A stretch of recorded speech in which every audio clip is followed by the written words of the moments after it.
Uma história revoltante e misteriosa. A vítima é uma menina de 5 anos, objeto de disputa entre pai e mãe.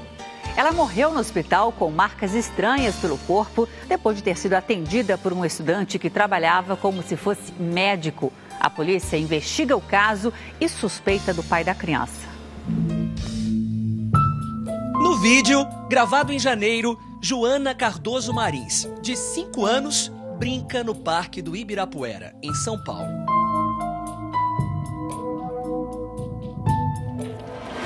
Cada canto que eu vou é como se eu pudesse ouvir a voz dela ainda pedindo as coisas que ela não conseguiu fazer. É a mãe, Cristiane, quem faz a gravação. Ela nem imagina, mas este seria o registro da última viagem de férias ao lado da filha. Tinha muita necessidade assim, de ajudar as pessoas, de contribuir, de fazer o que era certo, de não desobedecer. Ela se preocupava com essas coisas, queria ser uma boa filha.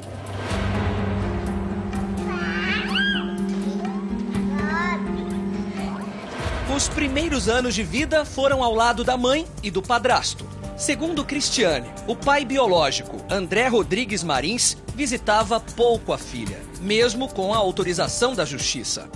Eu acho, não tenho certeza que ele não teve interesse. Ele chegou a dizer isso para alguns amigos em comum, que ele não ia mais procurar porque a Joana tinha arrumado um bom pai, que era o Ricardo.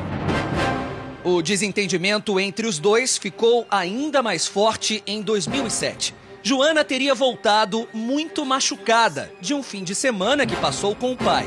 Na época, a menina chegou a fazer um exame de corpo de delito.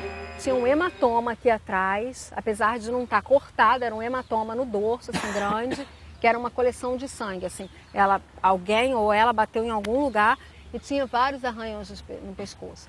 E é esse laudo do IML que diz que tem ação contundente, ou seja, isso foi provocado por alguma coisa ou algum instrumento. Assim, isso não aconteceu ao acaso, isso foi provocado. Por causa dos sinais de maus tratos, uma juíza da Vara de Família suspendeu as visitas do pai por 1 ano. A decisão teria sido a gota d'água para André. Irritado, ele resolveu lutar pela guarda da criança.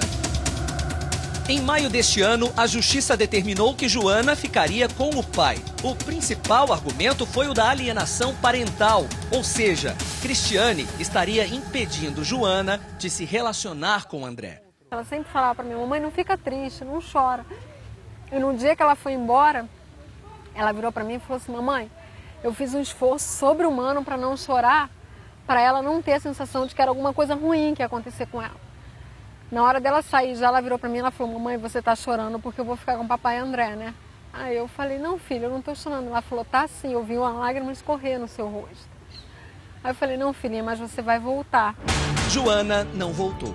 No mês passado, a criança deu entrada na emergência de um hospital da Barra da Tijuca, na zona oeste do Rio.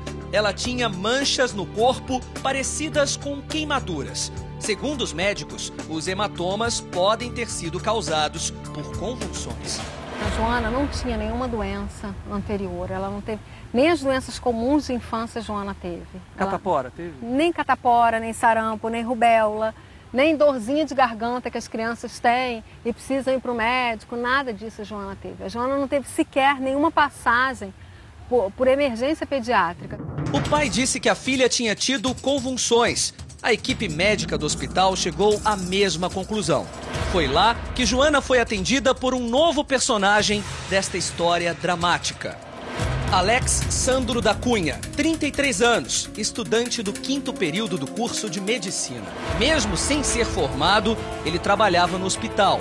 Alex teria receitado um remédio para controlar a suposta convulsão de Joana. No mesmo dia, a criança, desacordada, recebeu alta. Ela entrou em coma profundo logo depois. Quando a gente fala das medicações controladas, que são os antidepressivos, ansiolíticos, narcóticos, anticonvulsivantes, essas medicações sobretudo, porque já existe uma receita especial para elas, que tem que ser preenchida e carimbada para o médico, a venda nas farmácias ela é controlada E o problema é que são medicações que têm uma série de efeitos colaterais, né? Dos mais leves, podendo chegar a reações gravíssimas do tipo coma e até morte. A mãe de Joana foi visitar a filha, mas não conseguiu falar com ela.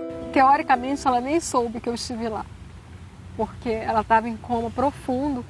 No coma que ela está, não existe nenhuma reação. Teoricamente, a Joana nem soube que eu cheguei lá.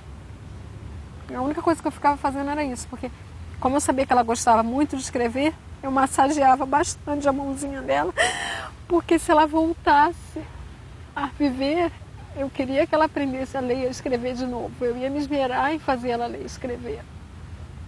Só que ela não teve chance disso.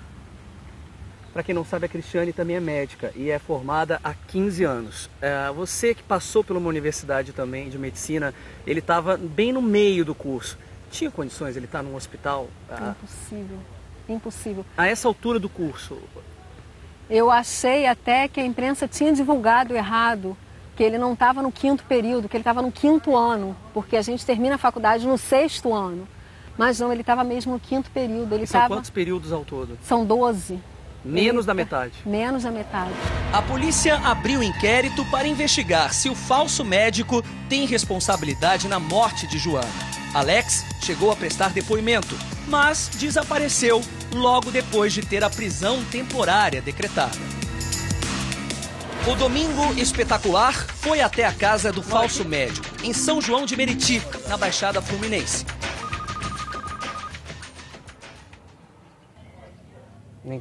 Vamos conversar com os vizinhos, já que ninguém apareceu para conversar com a nossa equipe? Eu acho que a própria família foi pega de surpresa, porque ninguém sabia, a gente nem imaginava. É um bom rapaz, entendeu? Eu não sei o que houve com ele. Eu sabia só que ele era médico, agora não mais nada. Alex estudava nesta universidade. Segundo este diretor, ele não era um bom aluno. Esse aluno veio de transferência para nós, uma transferência de uma outra universidade aqui da Baixada Fluminense, e ele não teve um desempenho muito compatível com o esperado para ele nesses últimos semestres, principalmente nesse último semestre, onde ele foi reprovado em vários momentos por falta. A responsável por contratar o estudante, a médica Sarita Fernandes, foi presa esta semana. A polícia acredita que ela acobertou Alex. Segundo o depoimento dele, a médica Sarita teria entregue um carimbo de um médico para ele utilizar.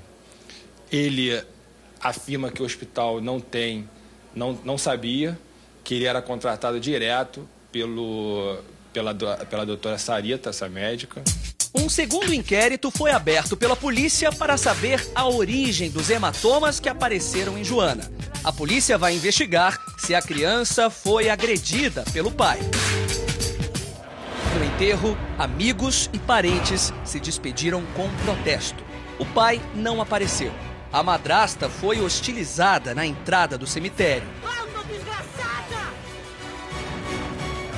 Conversamos com ela pelo telefone, que negou qualquer responsabilidade do pai na morte de Joana.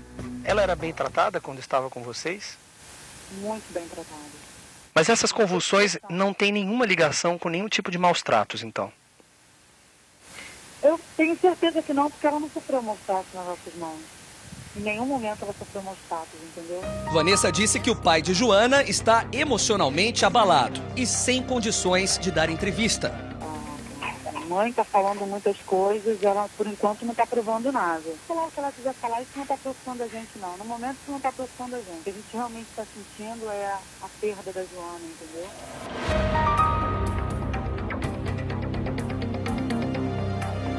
Eu entreguei para ele a Joaninha andando, uma roupinha nova, assim, com um sapatinho de princesa que ela tinha.